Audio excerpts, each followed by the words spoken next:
Tatar yurtu ekeni görünüp duran. Bunda nerseler bulur eken, nerse bulaşak. Bizning Tatar yurtunda bugün şey beyremi.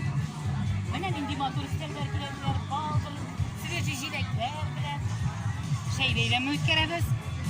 Kelgen konaklardan uzunlar kestirip samavur kuydurga үйретебиz. Neçe kere uya bileler eken, samavurunu kaynatap bileler eken.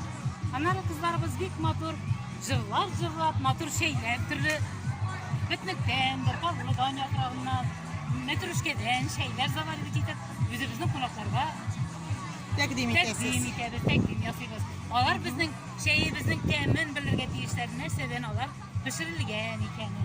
Onlar endi konaklarımızны tep yurtubuzga zo'r şey tagın ortuna pişken berişler, süt, koymaklar bilen şey tagın ortuna şakarız.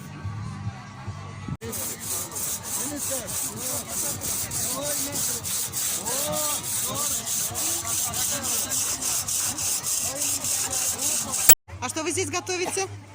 Скажите, пожалуйста. Сегодня уху из речной рыбы. Рыба у нас была двух видов.